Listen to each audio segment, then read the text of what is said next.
My name is Oliver Boisseau from Marine Conservation Research, and on behalf of my co-authors I'd like to present a study characterising the vocalisation rates of right whales encountered throughout their coastal range in 2023.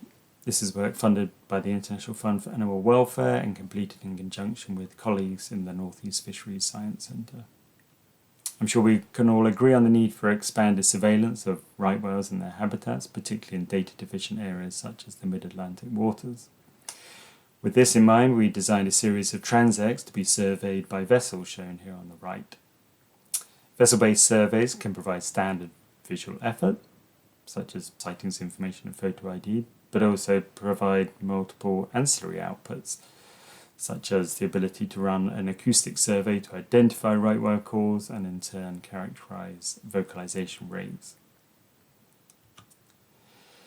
Between January and November last year, we managed to conduct the survey shown on the right hand side, following our predetermined transects, using Song of the Whale, which is a 21-meter research vessel. We could conduct visual effort in daylight hours from an elevated platform with an approximate eye height of 5.4 meters above sea level, and we could also conduct 24-hour-a-day acoustic surveying using a 100-meter towed array.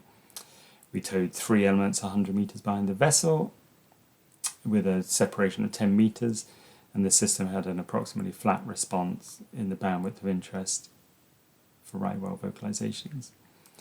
We ran a right whale edge detector module in PAMGuard both in real time and in post-process to identify right whale calls, with subsequent validation by human observers. We completed 8,000 kilometers of on-track acoustic effort, i.e. on a transect at the prescribed survey speed of 5 to 8 knots.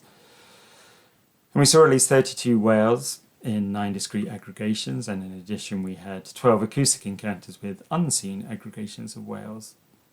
The two plots here show where we saw and heard the whales. Sightings are the white crosses. Vocalizations are presented as coloured ellipses. Green ellipses are humpback whale calls, which are fairly prevalent, but all the other symbols represent right whale calls, with up calls denoted by a red ellipse.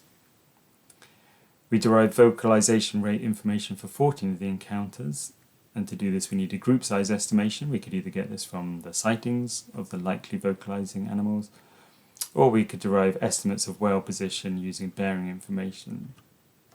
To do this we used a least squares regression of time difference of arrival, and this is shown in these two plots, with the vessel track shown in blue and bearing lines to successive upcalls shown as the orange lines coming out either side of the vessel track. With the least squares analysis, we're able to identify the likely position of the closest whale, which is shown here as the hollow black circles. And the top plot is a fairly simple scenario with just 6 upcalls, whereas the lower scenario is much more involved with multiple calls from multiple animals.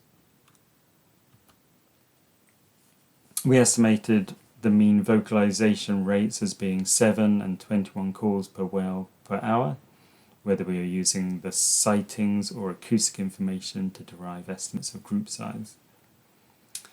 Vocalization rates in data-deficient regions were moderately high, such as the Mid-Atlantic Bight and the Gulf of Maine.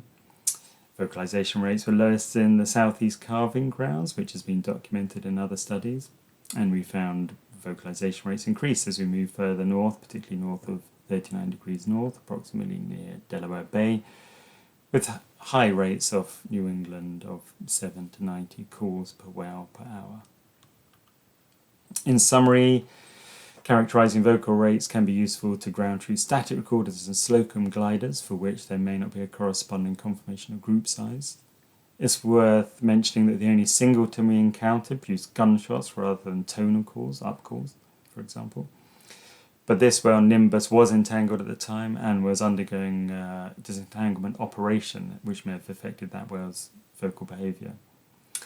It's also worth saying that wherever we saw and heard whales, we also encountered vessels moving fast. So these two plots show AIS vectors, with the grey and black vectors showing vessels moving faster than 10 knots within the vicinity of Song of the Whale.